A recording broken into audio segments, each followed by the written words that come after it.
Welcome to the Mindful Fire podcast. If you're enjoying the show, please leave a 5-star review on Apple Podcast. My dad will be so grateful. See you next time on the Mindful Fire podcast. Hey everyone, it's Adam. I hope this finds you healthy and safe. And before we jump into today's show, I just wanted to take a moment to say thank you so much to everyone who's watched or listened to the podcast so far. I've been really encouraged by the early response and by the feedback I've gotten on the episode so far. And so I just wanted to say thank you. And if you haven't already, please take a moment now to hit subscribe on the platform you're listening to this or watching this on. This just lets the providers know that you're getting value from the show and you'd like to be here when we produce additional content. And with that, again, thank you so much for being here, and I hope you enjoy today's show. Welcome to the Mindful Fire podcast, where we explore living mindfully on the path to financial independence and beyond. On today's episode, I'm again joined by my friend Morgan Bricca, a muralist, meditator, author, blogger, and podcaster in the San Francisco Bay Area. If you haven't yet listened to our other episode where we dive into her path to financial independence and her experience with mindfulness, I invite you to check that out. On today's episode, Morgan and I explore the idea of craftsmanship, which I think of as simply pursuing and getting better at something for its own sake. In Morgan's case, it's mural art. But we explore today the idea of podcasting, since I'm new to the podcasting world and have learned so much along the way. And Morgan has recently become a podcaster last year and did a 15-episode season in which she learned a ton. And so we have a great conversation about craftsmanship. I'm blown away by Morgan's philosophy on investing money and time in developing her skills in the pursuit of craftsmanship. And I'm forced to confront some of my own hangups about money that have prevented me from investing in skills and in help that would fast track my development. And we explore the idea of what is enough, and not just in the sense of money, but also in the sense of time, in the sense of effort being put into a particular task, and how it's so important for us to ease up on ourselves sometimes, especially in these challenging and difficult times that we face with everything going on in our country and world right now. Again, thank you so much for being here, and I hope you enjoyed today's show. Something I'd love to focus on is this idea of craftsmanship. Obviously, as an artist, you have to get better at producing art. Mm-hmm. So there's a craftsmanship element to it. And I noticed that in your bio on your website, you mentioned craftsmanship, but I just really love this idea of just doing something for the sake of doing it and getting better at it for the love of doing it.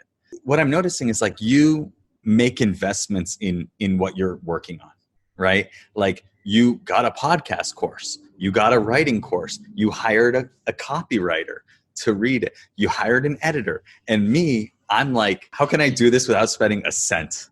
Like I know that. I know that when I'm in that one a lot. I'm in that one a lot too. Yeah. But here's the thing with the craftsmanship. You want to get better in the long run, and that's time and attention. But I'm focused on like in each mural, I couldn't have created what I create now in my first 10 years or first 15 years even. So I wasn't capable. And the capacity develops over doing something so that you get really good at it a long time. So there's no sense in undue stress on yourself or being so super hard on yourself, setting too high standards in the short term, because you're always like, I'm doing the best I can right now. And that shipping, ship the product. Seth Godin, I'm a big fan of Seth Godin, and he's good at, there is a place for good enough, knowing that we're going for craftsmanship. So when I set up the podcast, it was like, okay, I'm going to do 15 episodes for 4 years. And then I'm going to decide if it's good enough, if I like it. I have to do a bunch. I'm not going to do 6 and say, oh, it sucks, nobody cares, I'm going to give up. That's just not going to get you anywhere. I don't know. It's just, that doesn't make sense. So it's like, how can I financially and time-wise sustain that many episodes over 4 years so that I actually can see if I can get better? Yeah. And I could afford $100 a month. I was thinking, well, it's taking like 50 people listen to it kind of right off the bat. And so that's just taking a bunch of people to coffee. And you're building, it's just a generosity. The thing about podcasting, this is a side thing, but like, I'm like loving what you're saying. And then I go to think about what I want to ask you next. And it's like everything you just said, I missed it somehow. It's so much easier. So this is the first time I've been on someone else's podcast, and it's way easier what I'm doing than what you're doing. And I have somebody will say a great, something brilliant. And then I just have a brain fart and lose my thread. And it's a funny thing. I haven't really started to share my story too much, hanging back a little bit, letting the guests share their story a lot more. And I've thought about, I really liked your 15th episode where you were just like talking about the process and what you learned about something you've been doing for so long with mural artwork. So yeah, just like exploring this from a place of curiosity. I'm really trying to cultivate curiosity in my life as a practice, like a mindset that I want to have, because it's really important. It's the core. It's key. Yes, it's great.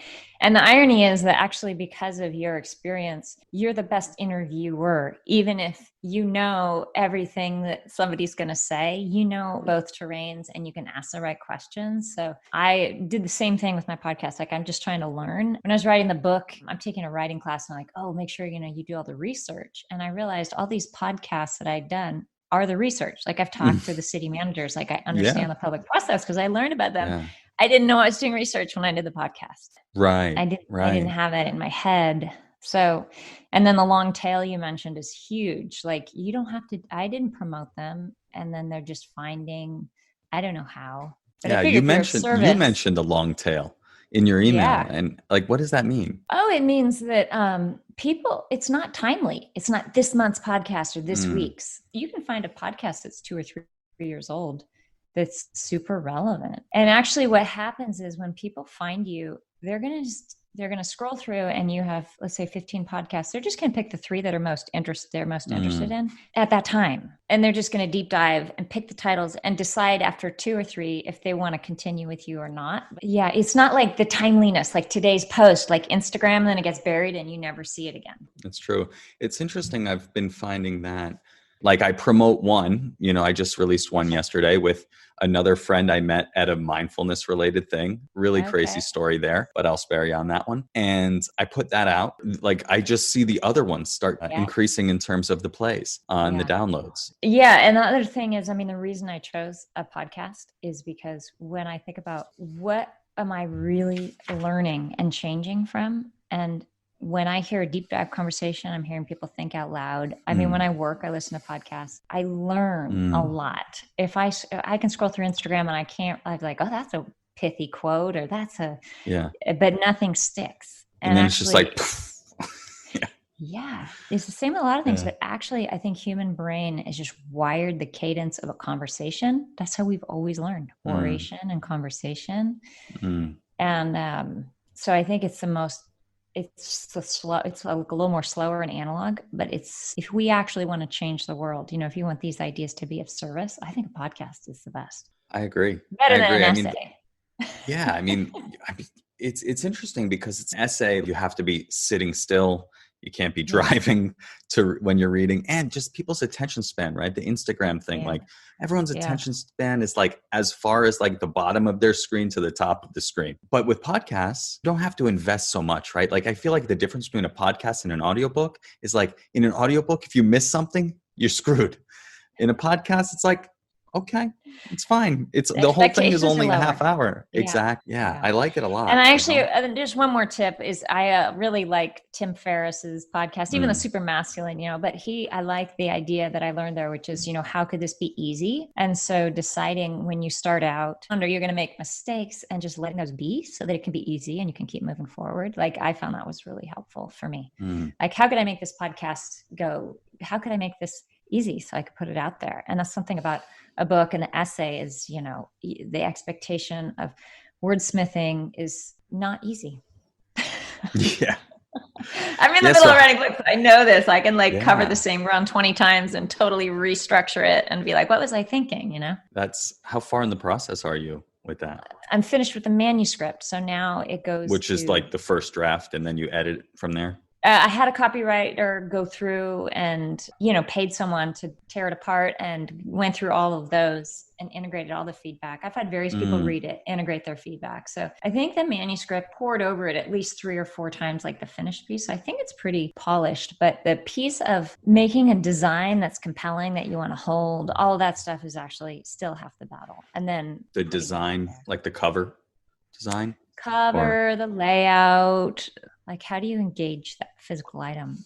How do you make that engaging? So, and Are you whether I want to do it all on self-publishing my yet? own, Or I don't know. I've Yeah. just finished up my book proposal. So I'm going to be open to that, but I don't want to wait forever. So I think I'm going to give it if there's not a clear, enthusiastic agent, then I will move forward to self-publishing. That's I know, awesome. It's kind of fun. It's all new. I know. I love that. I really do. And I really love that in your podcast.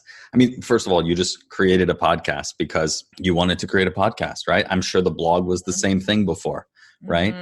And it's really cool to see you reinventing yourself in these different ways, exploring the same idea to a large extent, right? You're looking at your mural artwork and art and public art in general from all these different aspects, in all these different mediums with different people. And you're probably learning a lot about the thing you care most about in this process. Yeah. I mean, the core is the same, which is figuring out that making an impact of being of service, or I didn't know this, but I've honed away at why do I do, I'm exhausted at the end of a day, covered in paint, why do I do this?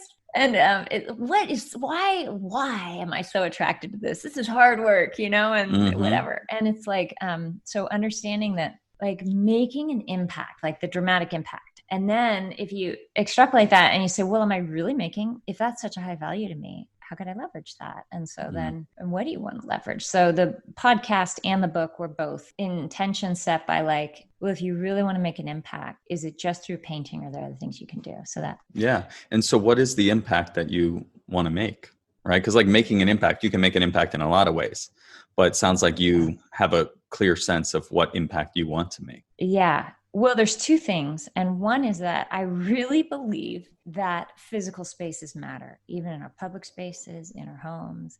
And I think murals are just so cool. So there's just that one, which is sometimes artists don't operate, they have a bad reputation for their professionalism. So if we could just clean that up a bit, and then there was more trust in the industry to trust artists, and more people knew how to set up a good contract and how to sort of make that all happen, then more mural art would get made. Schools are basically distrusting of artists. Business owners, building owners, are distrustful of how's that going to go? So there's this that needs to be mended a little bit. So that's in getting more art made. And then the second piece is I have felt so blessed by this kind of work, and I think so many artists would poo-poo being mural artists because they don't teach it in art school. I mean, traditionally it's kind of had a marginal reputation. And so people have avoided, a lot of artists don't consider it a serious medium. So I feel by saying, look, I work part-time, I make 6 figures, I love it. Collaboration is not the worst thing in the world. You could make a really good job out of this.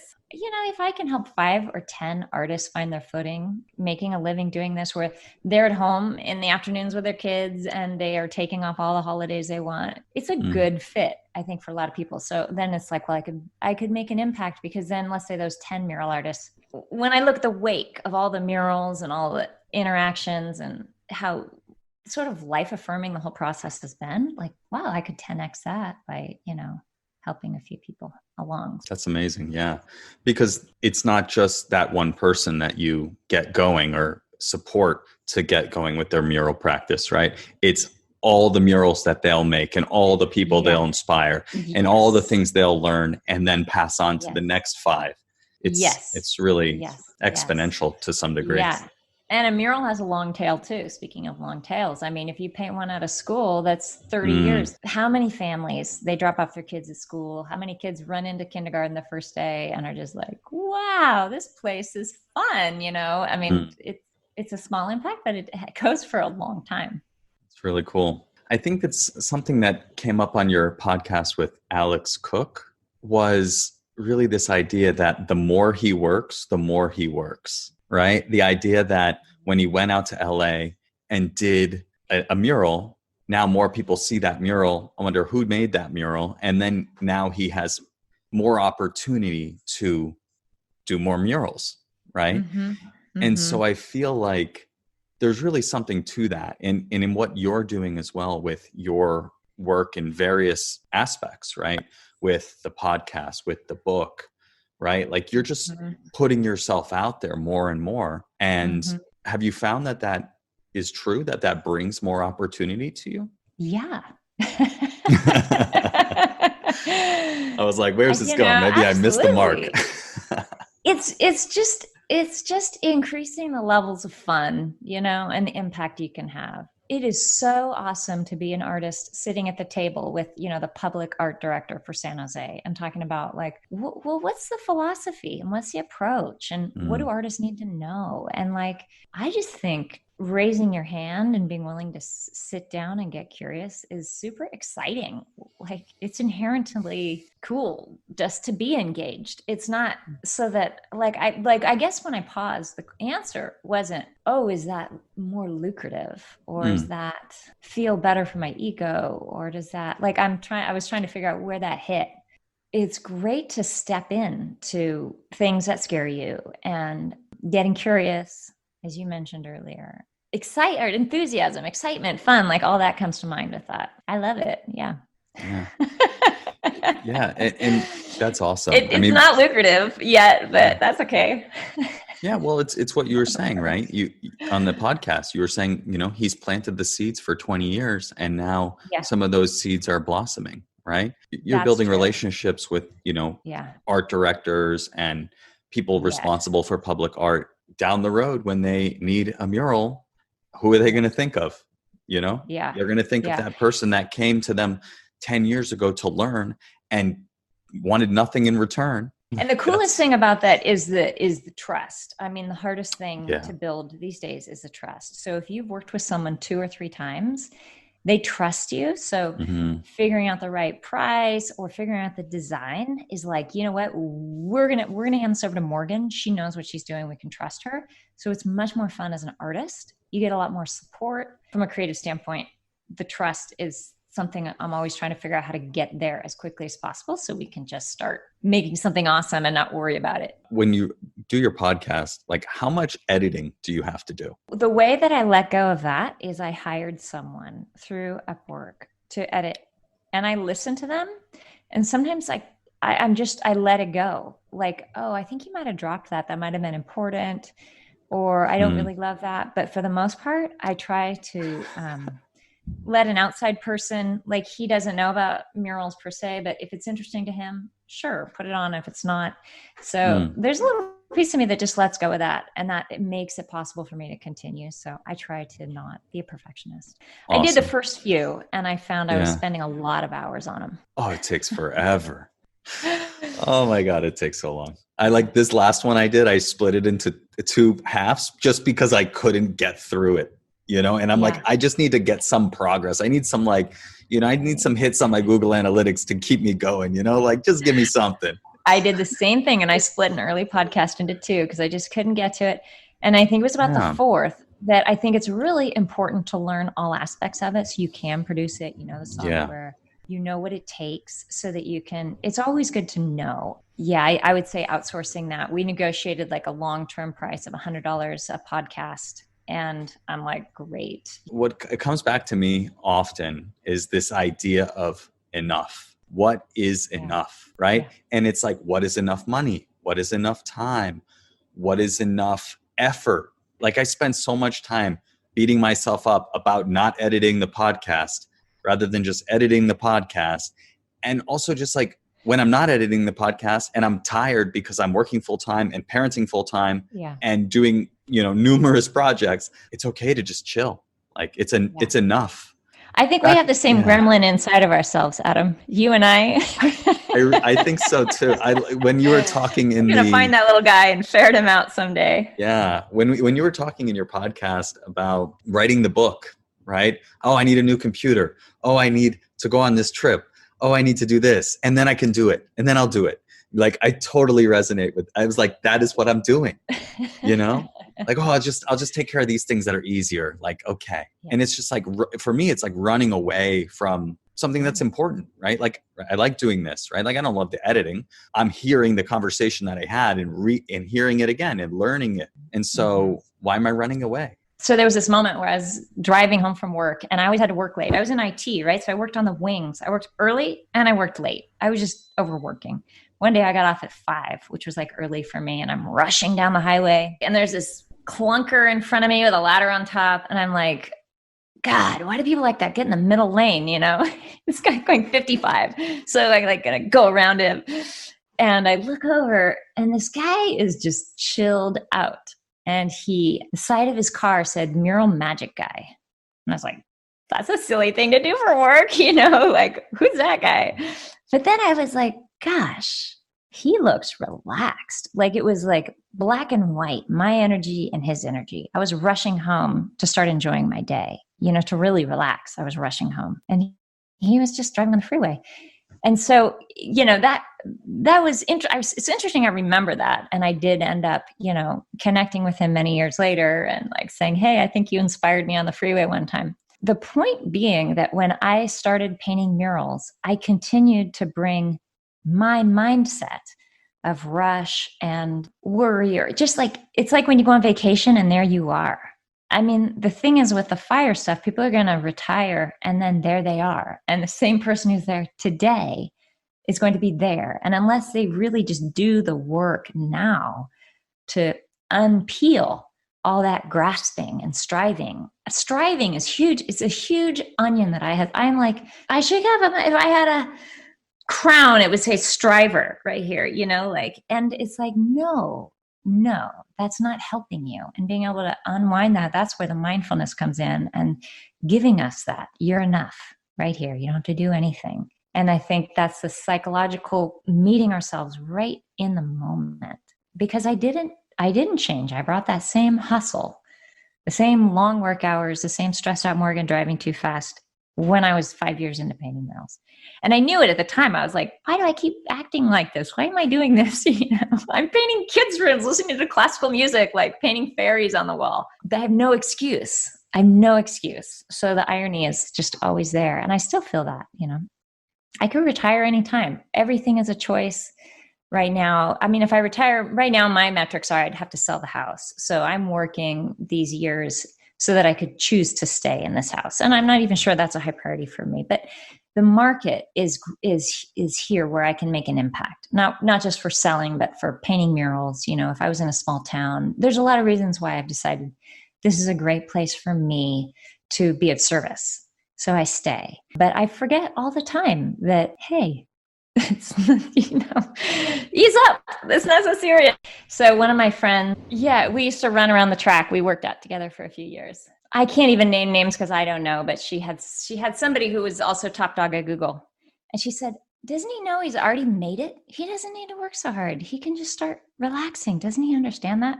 And I'm like, so yeah, I guess it happens at all echelons. You can make it to the very top of the very top, and you're still going to be in unhappy urgency if that's your mode. Also, the other thing to say is I live in Los Altos, a lot of wealthy people, a lot of work they don't love. They don't feel like they have the choices. But I will say, no matter how much you have, you can always feel like you don't have enough. Absolutely. Yeah. And so how did you in your life start easing up a little bit? It sounds like, of course, it's going to still rear its head, right? You got 25, 30, 40 years of practice, right? Of doing that, as do I. So like, how did you start to ease up? Yeah, it is really, I've been focusing a lot the last 5 years. I have ease and joy. Every day I try to find that in my body during meditation. I try to find the points that I start to. It's the how I do everything. That's the mindfulness practice. That's like the crux of it. How can I practice, remind myself, return to that throughout the day, and also embrace and forgive myself. So actually, I'll just throw it out there. A book I read this last year that has really made an impact on me is, I think it's a really ridiculously banal title. It's called Self-Compassion by Kristen Neff, but it's so much about showing up for yourself right in the present. And then you're not projecting and grasping, and you can actually, all those things like just caring for yourself right there, giving yourself that right in that moment and being tender on yourself. Those principles I saw like in the last 2 years, I've done workshops with her, read the book. There's that investment in yourself again. There it is again. Yeah. That's awesome. Yeah. It's ongoing, right? And it's every time I, make some progress, then I forget about something else I learned, and then I relearn that lesson, right? It's like you were saying, right, with the craftsmanship, right? Like it's a lifelong pursuit. So what's the rush? Yes. I'm like notorious for setting ridiculous goals. Like I'm going to work out 5 days a week. How many days do I currently work out? 0. But I'm going to work out 5 for sure. And then then I miss one day and I'm like, I'm such a loser, man. Then I'm just like feeling terrible of not doing this thing that no one's making me do. Right? Like it's the same thing with the podcast, right? Like I set this schedule, like, oh, I want to release every other week. I just made that up. Why am I feeling all this pressure on myself for something that's supposed to be fun, supposed to be for learning and growth? And then I'm like beating myself up for not doing it, which makes me feel bad. And then I don't want to do it because I feel bad. It's like, why am I doing this to myself? Yeah. But what happens is the amount of time that you spend in that space will shorten and it'll lessen. And so we continue to fall in, but as you said, you're retreading the same lessons. When you stumble over the aha again, like my 11th grader was telling me her study strategies last night. And I was like, every single point was exactly salient to the ways that I had tripped up that very day. She was like, start in small increments, don't expect too much. Like, don't be a perfectionist, combat perfectionism, or don't try to, it was like everything. I was like, oh yeah, I know all those. And we forget. But also, as we go along, we can't get perspective on ourselves the way that we have grown. And I'm pretty sure that at this point, you don't completely get identified with your thoughts or your fears, or, we're laughing right now. We're laughing at this person and the way we are. That's the first step to recognition. And we don't follow that all the way down to speeding 55 down the road and gripping and texting. And there's some people that can't get any space and spend longer in it and more intense. So that's the progress. And we're probably just further along, and it's great we can laugh at it. It's a great point. Like it is really hard to see the progress because I'm in it, right? But when I think back to how I used to just spend hours and hours and hours just ruminating. I can't believe I said that. I can't believe I did that. Right. Now it's just like, oh, there it is again. I'm ruminating. Okay. Like I can recognize it and then just like, okay, let me set it aside. It'll be back in 5 minutes, but for now, I'm going to put it aside.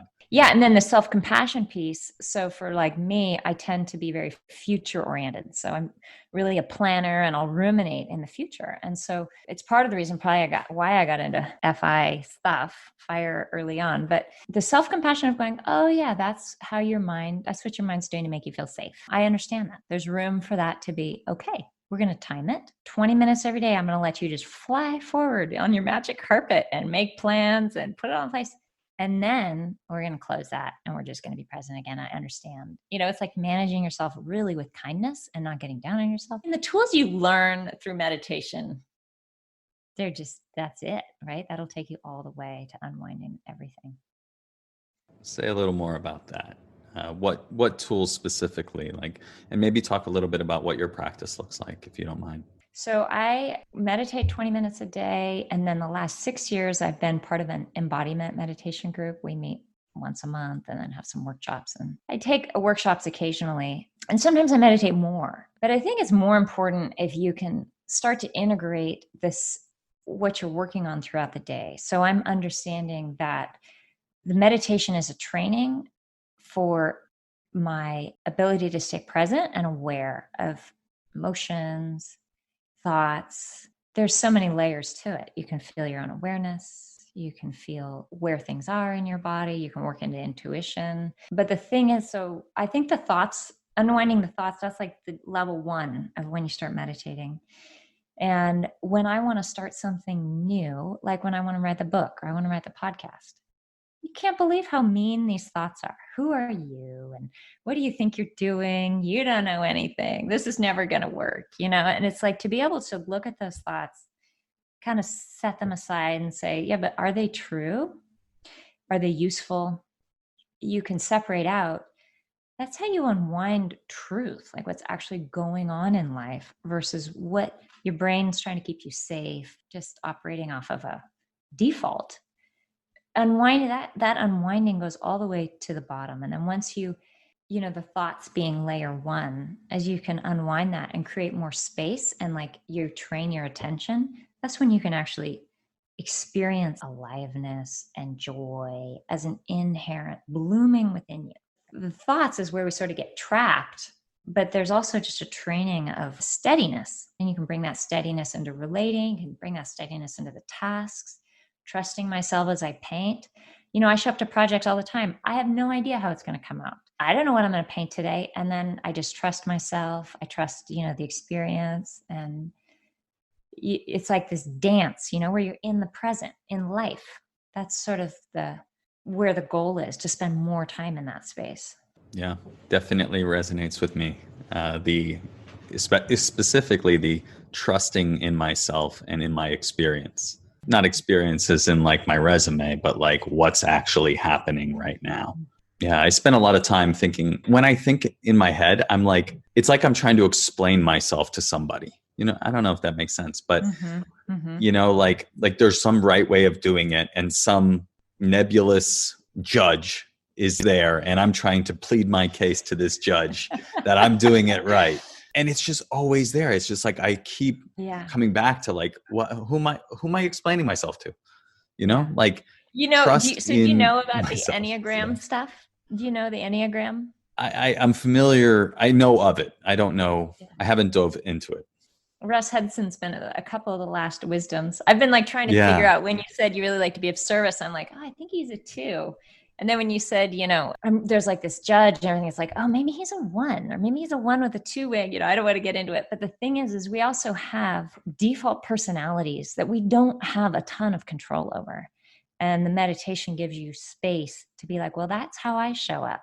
There's other people on the personality chart that you're like, oh, I know those people, and I'm glad I'm not like them. Like, I feel safe where I am. I feel safe knowing I'm sort of earning my goodness or my merit. Like that makes sense to my world organization, and we can grow within that. But the meditation is like, that's part of Adam. That's probably not going to go away. And just working skillfully with that, just being humble around that and being like, there's nothing wrong with that. It's crazy. I know, but everyone has a crazy. That's just, maybe it's an Enneagram personality, maybe it's whatever. And it's not something to fight at all. Right. It's just noticing and being curious about it. Right. Like, what is this? Oh, there it is again. Like for the longest time, like I didn't even notice that. Right. I noticed from meditating that there's a self-critic that's there. Okay. And then that kind of morphed into like this like idea of there's some right way to be doing things, and I'm certainly not doing it that way, so I'm not good enough. Then that grew into like this awareness of like, oh yeah, like I'm always like explaining, even in my own head, like I'm trying to like be right, and explain that I'm right to somebody. You sound like me. I think we're both ones. Yeah, is that right? Okay, I'll have to look up what that means. And here's the thing is that every personality has enormous strengths. So figuring out for you on the other side of that, wanting to be right, things like integrity are really going to resonate with you. We have high ideals. If I said we, like as if we're a 1, but the kind of personality that beats themselves up and has a hard internal critic is because they want to fix themselves before anybody else finds out. So it's like on the other side of that, we are very meticulous with our work and aspirational and driven. And there's a lot of idealism anyway, so with your personality structure, it's like once you start to embrace it, you navigate it into the healthy zones. And when it gets unhealthy, you're like, that's okay. That's part of the package. That's part of why I'm self-disciplined or why I'm, some other aspect. Yeah, that makes sense. How can people find you online and find more about what you're working on? Oh, cool. Well, I would love to invite people. I mean, you said you've been reading my blog since you met me, and I do put out a blog every month.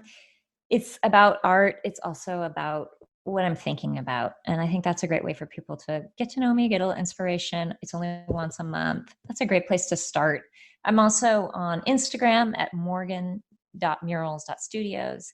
That's a good place to DM me and just kind of see visually the kind of walls I've been working on recently. Yeah. And my book is coming out. So if you're subscribed to my blog or follow me on Instagram, you're going to get updates on that. And you also have a podcast, right? Yes. So I have gotten more excited. I've been evolving in my career from residential to more and more public murals. And I see that there's a lot of gaps of information, or like mural painting is kind of like the Wild West. It's a new fad. Actually, it's even in the last 5 years gained a lot of popularity with Instagram. Placemaking is now like the big word in public. Also now with the political grassroots movement, people really finding voice in their communities by putting it on the wall. So I really feel like there is a lot of attention going towards mural art, but there's not a lot of information about best practices, funding, approvals, those kind of things. So the podcast was an attempt to bridge that. So I'm interviewing art advocates, like how did you get mural art into your community, artists, how you do this, those are interesting, and art commissioners, like the director of public art, stuff like that. And so the book is actually along those lines also, with helping artists learn to make a business out of it and best practices. So I think the blog and the podcast focuses on murals and it focuses on Bay Area, but it's much broader than that too. So it's called If These Walls Could Talk. Stitcher, Apple, iTunes, whatever. Yeah. Awesome. Well, I'll put links to your website, your Instagram, the podcast in the show notes for today's episode. Thanks, Adam. Which you can find at mindfulfire.org. Thank you so much, Morgan. It's been wonderful chatting with you, and I look forward to talking with you soon. Oh my gosh, I've loved this conversation. I could talk to you all day, and it's really been a pleasure. Thanks for having me on.